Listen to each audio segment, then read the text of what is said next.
안녕하세요. 지난 영상들에서는 대기업의 장단점에 대해서 말씀드렸습니다. 오늘은 일반 대기업이 아닌 전문직, 그 중에서 상당수 경영학과 학생들의 꿈의 직업인 공인회계사에 대해 말씀드리려고 합니다. 회계사 현직자가 말하는 회계사의 최대 장점과 회계사로 크게 돈 버는 법, 회계사란 직업의 향후 전망과 비전까지 다루었으니 취준생과 대학생분들은 영상을 끝까지 보시고 회계사란 직업에 대해 한 번쯤 진지하게 관심 가져주시길 바랍니다. 그럼 바로 본론으로 넘어가서 회계사의 장점들부터 살펴보겠습니다. 회계사의 첫 번째 가장 큰 장점은 다양한 선택지가 있다는 것입니다. 공인회계사 자격증은 문과 상위권 학생들도 취득하기 만만치 않은 어려운 전문직 자격증이지만 일단 그 자격증을 취득하기만 하면 진로 선택에 있어서 일반 취준생들에 비해 압도적으로 많은 양질의 선택지가 주어집니다. 물론 회계사들도 나이, 학벌, 기타 사회 경험들이 취업에 영향을 미치긴 하지만 그래도 일단 회계사 자격증이 있다는 것만으로 전문직의 반열에 올라서 웬만하면 회사들을 골라갈 수 있는 상황이 되죠.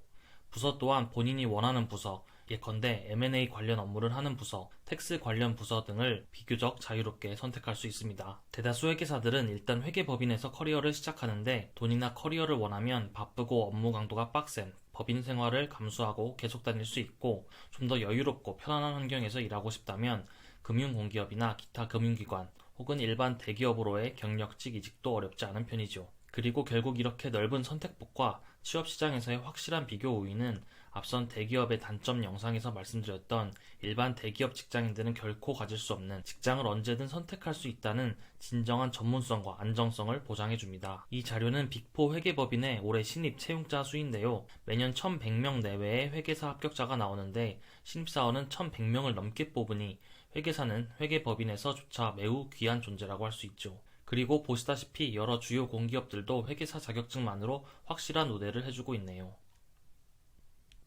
그리고 이렇게 본인의 가치관과 성향에 따라 자유롭게 이직을 하고 직장 생활을 하다가 혹시 다시 회계법인이 그리워져서 돌아가고 싶을 땐 경력에 큰 손해를 보지 않고 체면을 구기지 않고도 다시 회계법인으로 돌아갈 수 있습니다. 그곳은 언제나 사람이 부족하니까요.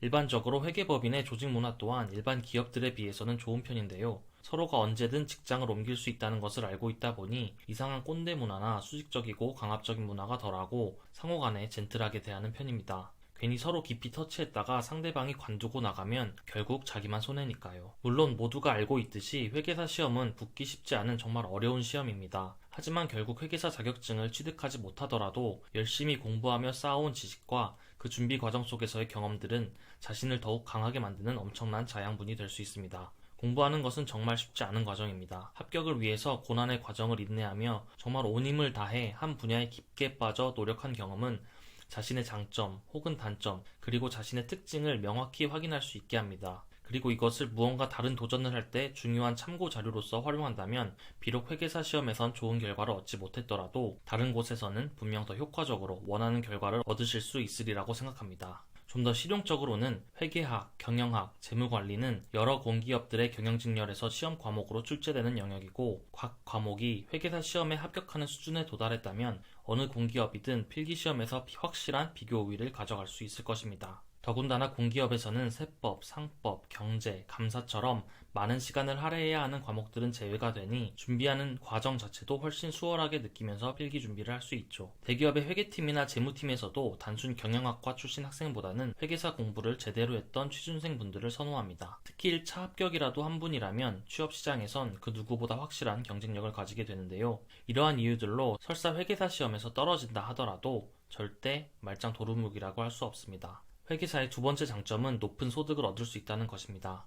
사실 회계법인에서의 연봉은 다른 일반 대기업들에 비해서도 훨씬 높은 편이지만 그래봐야 월급쟁이일 뿐입니다. 하지만 회계사가 된 후에도 계속 열심히 노력하고 칼을 예리하게 갈면 훨씬 큰 돈을 벌 수 있는 기회를 만날 수 있습니다. 회계사로 부자가 되는 방법들을 간략히 정리하여 말씀드려 보겠습니다. 그 첫 번째 방법, 지속적으로 본인의 커리어를 쌓고 개발하며 높은 연봉을 주는 곳으로 이직하여 계속해서 본인의 몸값을 불리는 방식입니다. 회계법인에서 쌓은 업무 경험으로 사모펀드 운용력, 로펌, 금융회사 등 법인보다 높은 연봉을 받을 수 있는 곳으로 이직을 하는 경우도 심심치 않게 볼 수 있습니다. 혹은 매우 고된 길이지만 어찌 보면 가장 단순한 방법, 회계법인에서 존버하며 뛰어난 능력으로 파트너 회계사가 된다면 이 역시 많은 월급을 받을 수 있죠. 두 번째 방법, 근로소득이 아닌 자본소득으로 부자가 되는 방법입니다. 여기서 말씀드리는 자본소득은 단순히 주식이나 부동산으로 얻는 자본소득이 아니라 유망한 스타트업 같은 아직 거대해지지 않은 작고 유망한 기업으로 이직해서 스톡옵션을 받고 그 기업과 함께 성장하는 방법으로 큰 돈을 벌면서 커리어를 개발하는 것입니다. 마지막 방법, 영업할 수 있는 저변을 확보하고 본인의 영업 능력을 발휘하여 개업을 하는 것입니다. 내가 대표가 되는 회계법인을 만들고 본인 주변의 인맥 혹은 오랜 회계사 경험으로 쌓은 인맥, 일하면서 얻은 전문성을 무기로 고객을 모으고 일을 따오는 겁니다. 장부 작성, 회계감사, 세무대리 등 회계사를 필요로 하는 영역은 매우 많습니다. 그리고 본인이 직접 하거나 다른 사람을 써서 그런 서비스를 제공하는 것이죠. 마지막으로는 회계사란 직업의 전망과 비전에 대해서 말씀드리겠습니다. 최근 국내에서 각종 회계 비리 사건들이 문제가 되면서 투명성에 대한 기대치가 많이 높아지고 있습니다. 회사의 내부 회계 관리 제도가 감사인의 감사를 받도록 하고 그 대상이 확대됨에 따라서 업무 범위와 시간이 늘어나고 결국 회계사 업계의 전체적인 파이가 커질 것으로 예상됩니다. 이에 따라 회계사들의 지위 또한 높아질 것으로 기대되는데요. 쉽게 말하자면 회계사에게 일감이 점점 더 많아지고 있다는 뜻입니다. 또한 그동안 회사가 고른 외부 감사인에게 돈을 주고 일을 맡기는 상황에서 오는 불가피한 갑을 관계로 인해서 외부 감사가 제대로 이루어지지 않았던 고질적인 병폐가 2018년 주기적 감사인 지정제 시행 이후 조금씩 해소되고 있습니다. 물론 그래도 결국 회계사는 을의 입장이라며 자조 섞인 불만이 완전히 사라지지는 않겠지만 우리 사회에서 점차 회계의 공공성과 투명성이 확대됨에 따라 회계사의 독립성에 대한 관심이 그 어느 때보다도 높아지고 있으며 그에 맞는 여러 방안들이 나오고 있습니다. 회계사들이 예전보다는 소위 큰 소리 좀 치면서 일할 수 있게 된 것이죠. 이 외에도 중국어나 영어를 잘하거나 혹은 보험 계리사 자격증이 있는 등 회계사에 더해 또 다른 무기까지 추가된다면 아주 희소하고 가치 있는 인적 자원으로서 더욱 많은 기회를 누리고 잡을 수 있을 것입니다. 우리 사회에서는 계속해서 다양하고 복잡한 문제들이 생겨나고 있습니다. 이런 상황에서 회계사가 또 다른 방면의 능력을 갖추고 있다면 다룰 수 있는 업무의 범위가 훨씬 넓어지고 회계법인을 나갈 때 더 많은 선택지와 더 높은 연봉의 기회들을 향유할 수 있을 것입니다. 결국 앞서 회계사로 부자가 되는 방법에서 말씀드린 대로 단순히 월급을 받는 것에 그치지 않고 본인의 능력에 따라 일반 월급쟁이들은 꿈도 못 꾸는 아주 많은 소득을 올릴 수도 있는 것, 그것이 역시 회계사의 비전과 매력이라고 할 수 있겠습니다. 마지막으로 저는 이런 분들께 회계사란 직업을 추천하고 싶습니다. 첫 번째, 다른 사람들과 소통을 잘하고 장차 영업에도 관심이 있는 분. 사실 대부분 사회생활이 그렇지만 회계사는 특히 이 회사 저 회사 다니면서 여러 다양한 사람들을 많이 상대해야 하는 직업입니다. 게다가 업무 특성상 대부분 내가 누군가에게 무엇인가 도움을 주고 협조를 해주는 모양새가 아닌 상대방에게 계속 꼬치꼬치 캐묻고 상대방을 매우 귀찮게 하는 업무인 경우가 많기 때문에 사람들과의 소통이 생각보다 쉽고 원활하게 이루어지지 않는데요. 이러한 업무적 특성 때문에 사람 상대를 잘하고 성격이 무난무난한 분들에게 조금 더 잘 맞을 수 있을 것 같습니다.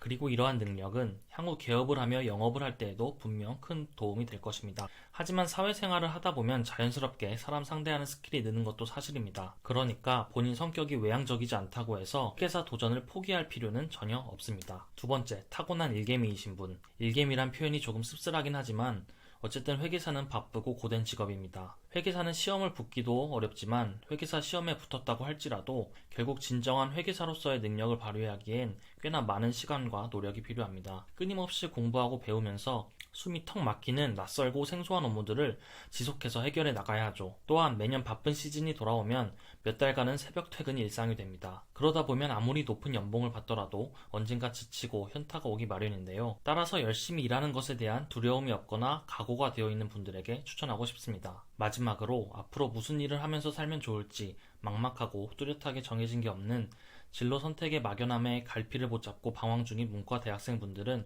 회계사란 직업에 대해서도 한번 관심을 갖고 알아보시길 추천드립니다. 그 과정은 고되지만 분명 그 과정 속에서 배우는 것이 많고 크게 성장할 수 있을 것입니다. 그리고 마침내 회계사가 된다면 그때부턴 회계사의 폭넓은 선택권을 마음껏 누리시면 됩니다. 지금까지 회계사의 장점과 전망, 그리고 회계사란 직업과 잘 어울리는 분들에 대해서 말씀드렸습니다. 요즘같이 취업이 어려운 시대에 진로에 대한 고민이 많으실 취준생분들과 대학생분들께 조금이나마 도움이 되었으면 좋겠네요. 회계사에 대해 다른 궁금한 점이 있으시다면 댓글로 남겨주세요. 현직 회계사분이 직접 답변을 드리겠습니다. 영상이 도움이 되셨다면 좋아요와 구독, 알림 설정 부탁드리겠습니다. 감사합니다.